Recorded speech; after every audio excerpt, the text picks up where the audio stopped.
तो चलिए दोस्तों, आपके अपने YouTube चैनल कैरियर रिजल्ट में आप सभी का स्वागत है फिर से एक नई वीडियो के साथ। तो देखिए, हमने यहाँ पे ग्रुप डी का फॉर्म भरना सीख लिया। अब हमको क्या करना है, देखिए जो ये एप्लीकेशन फीस है 500-250 रुपये, ये आपको कैसे पे करनी है उसके बारे में आपको बता देते हैं। सबसे पहले तो आप सबसे लॉगिन आईडी कर लीजिए। लॉगिन जो आपकी रजिस्ट्रेशन आईडी वो डालना, पासवर्ड डालना, सिक्योरिटी कोड डालना, लॉगिन हो जाएगा। लॉगिन होने के बाद कुछ इस तरीके का पेज आपका ओपन हो जाएगा। पेज जैसे ही ओपन हो जाए फिर आपको यहाँ पे देखिए एप्लीकेशन फीस बता रहा है कि आप अपनी एप्लीकेशन फीस पे कीजिए। चेक में पेमेंट पे हम बाद में आएंगे। चेक पेमेंट वो कर सकता है जिसकी फीस रुक गई हो, पेमेंट कर दी हो लेकिन उसकी पेमेंट कंप्लीट नहीं हो पाई हो, अकाउंट से पैसे कट गए लेकिन इसमें शो नहीं हो रहा हो, तो आप चेक पेमेंट स्टेटस पे क्लिक कर सकते हैं। तो चलिए, पहले मैं एप्लीकेशन फीस तो कुछ पे करी नहीं है, तो चलिए इस वाले ऑप्शन पे क्लिक करके एक मिनट देख लेते हैं क्या शो हो रहा है। चेक पेमेंट स्टेटस अब यहाँ पे दिखा रहा है कि मैंने कोई भी, मेरा ट्रांजैक्शन नंबर नहीं है, कुछ भी नहीं है, तो इसका मतलब मैंने कोई भी फीस अभी तक नहीं पे करी।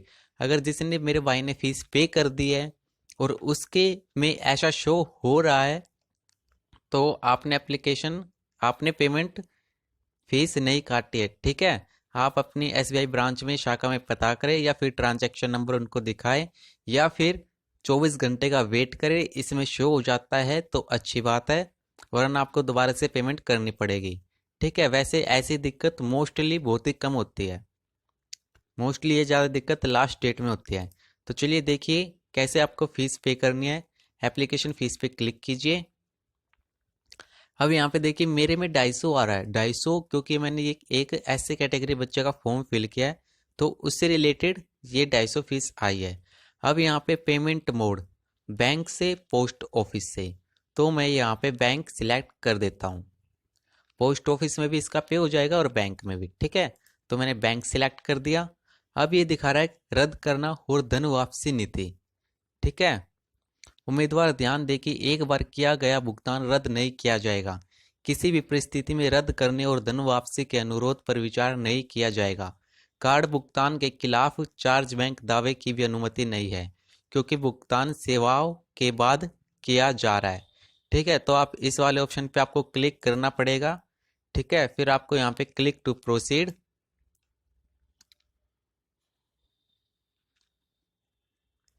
अब आपके सामने ये पेज ओपन हो जाएगा। ठीक है, अब आपको क्या करना है, अब ध्यान से देखिए।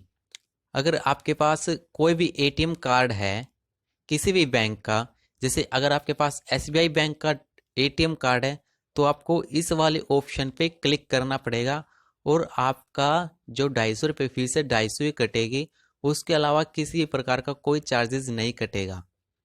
ऐसे ही जो कोई दूसरा बैंक का एटीएम है उसमें भी ये प्रोसीजर है। अगर आप क्रेडिट कार्ड से पेमेंट करोगे तो आपके 12 रुपये एक्स्ट्रा कटेंगे। अगर 500 रुपये का आपका चलान है तो 512 रुपये आपके क्रेडिट कार्ड में से कटेंगे। और ऐसे ही ये यूपीआई है, यूपीआई में भी किसी प्रकार का चार्ज नहीं। और ये एसबीआई ब्रांच, इसमें से भी किसी प्रकार का चार्ज नहीं।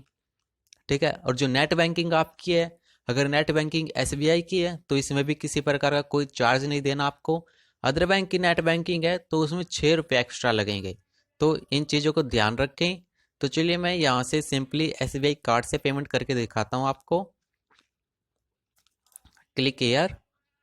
क्लिक एयर करने के बाद यहाँ पे आपका नाम आ जाएगा, आपका रजिस्ट्रेशन नंबर आ जाएगा, आपकी पेमेंट आ जाएगी। फिर यहाँ से आपको कन्फर्म कर देना है। कन्फर्म करने के बाद एक बार फिर से कन्फर्म करना है। दोनों बारी कन्फर्म करने के बाद फिर आपसे पूछेगा आपके एटीएम कार्ड का नंबर। तो चलिए देखते हैं।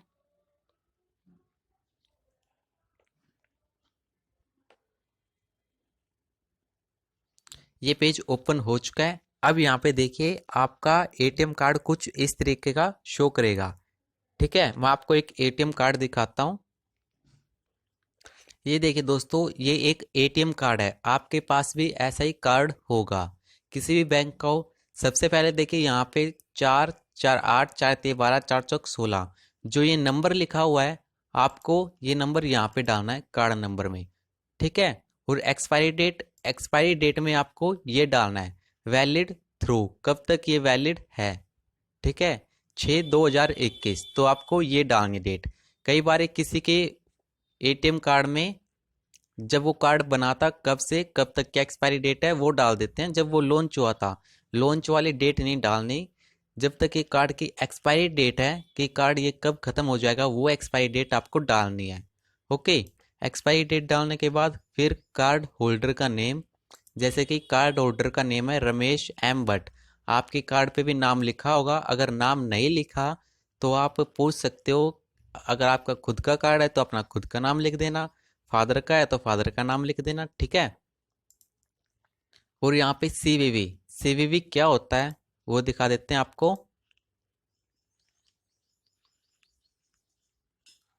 ये देखिए दोस्तों, सीवीवी कोड यहाँ पे देखिए, ये आपका एटीएम कार्ड के बैक साइड में होता है।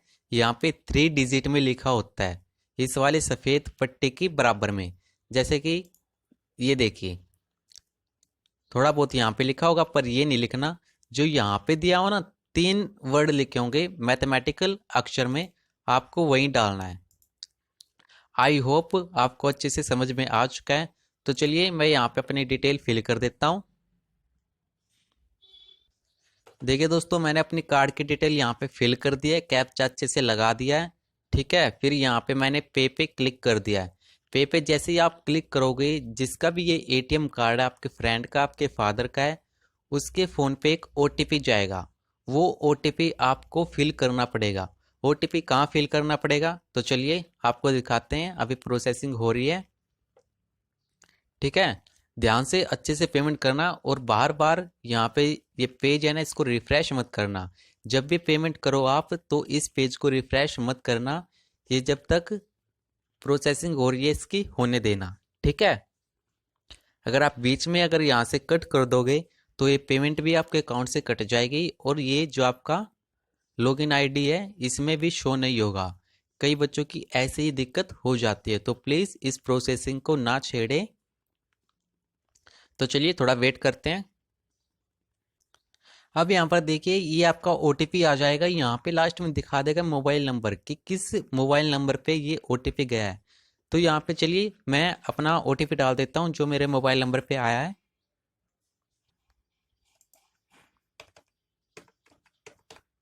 ठीक है। आपके मोबाइल पे भी ओटीपी आया होगा। वो ओटीपी डालने के बाद यहाँ से मेक पेमेंट पे क्लिक करें। फिर देखिए यहाँ पे प्रोसेसिंग हो रही है, किसी भी प्रकार की आप छेड़छाड़ ना करें, ठीक है। अच्छे से इसको प्रोसेसिंग को होने दें, ना यहाँ पे कट करें ना इसको कट करें, ठीक है। तो चलिए ये प्रोसेसिंग हो रही है।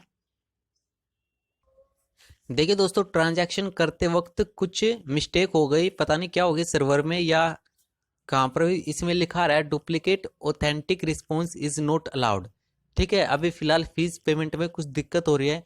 तो चलिए अब कैसे चेक करते हैं हमारी पेमेंट कटी है या नहीं कटी। तो यहाँ से अब इसको तो यहाँ से कट कर दीजिए। कट करने के बाद दोबारा से अपना रजिस्ट्रेशन नंबर और पासवर्ड फिल करके देखते हैं हमारी पेमेंट हुई है या नहीं हुई। देखिए यहाँ तक तो दिखा रहा है कि हमारी पेमेंट नहीं हुई। तो चलिए चेक पेमेंट स्टेटस पे क्लिक करते हैं। पेमेंट स्टेटस पे क्लिक करने के बाद यहाँ पे देखिए रेफरेंस नंबर आ चुका है कि आपकी इतनी फीस थी 250 रुपये, लेकिन स्टेटस फेल हो चुका है, स्टेटस डिस्क्रिप्शन नुल, कि आपकी कोई भी ट्रांजैक्शन नहीं हो पाई है। तो चलिए मैं अपना बैंक अकाउंट चेक करता हूँ। तो देखिए दोस्तों, यहाँ पे स्टेटस फेल हो चुका है, स्टेटस डिस्क्रिप्शन नल आ चुका है।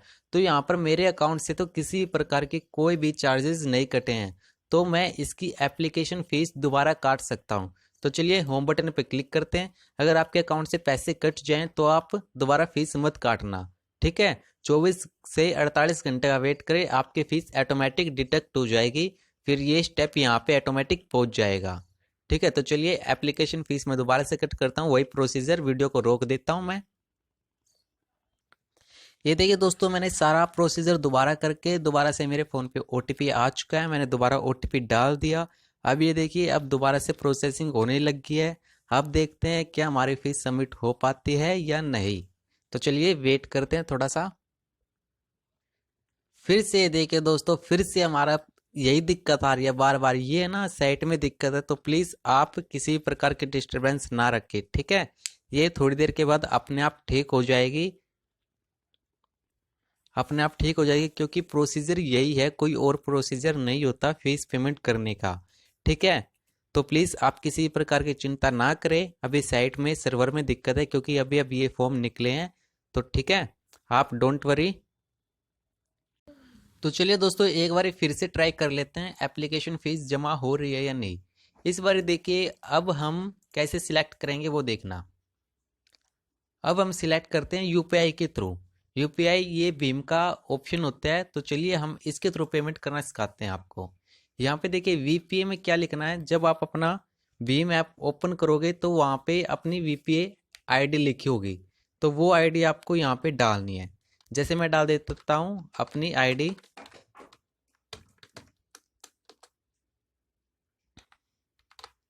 ठीक है, ये वीपीए आईडी होती है। अब यहाँ पे वीपीए रिमार्क्स, यहाँ पे आप कुछ भी डाल सकते हो। जैसे मैं अपना नाम ही डाल देता हूँ जिसका ये वीपीए एड्रेस है। इतना फिल करने के बाद यहाँ पे आप कंफर्म बटन पे क्लिक करना एक बार फिर से। फिर यहाँ पे देखिए ये ऑप्शन आ चुका है। आप जिसका भी ये भीम ऐप का ऑप्शन है उसको वो ओपन करके वहां से उसको यस करना पड़ेगा। तो चलिए यहाँ पे दिखा रखा है कि 180 सेकंड में ये पेज ऑटोमेटिक अपने आप रिफ्रेश हो जाएगा। तो चलिए पेज रिफ्रेश होने का वेट करते हैं। अब देखिए दोस्तों, यहाँ पे देखिए हमारी पेमेंट सक्सेसफुली हो चुकी है। ठीक है, अब ये पेमेंट हमारी सक्सेसफुली हो चुकी है। यहाँ पे देखिए ग्रीन बटन आ चुका है। तो चलिए आप बड़ी आसानी से अपनी पेमेंट इजीली कट कर सकते हो भीम ऐप के थ्रू भी। ठीक है, अगर डेबिट कार्ड से नहीं हो रही तो भीम ऐप भी आप यूज करते हो। Thank you, bye bye, take care.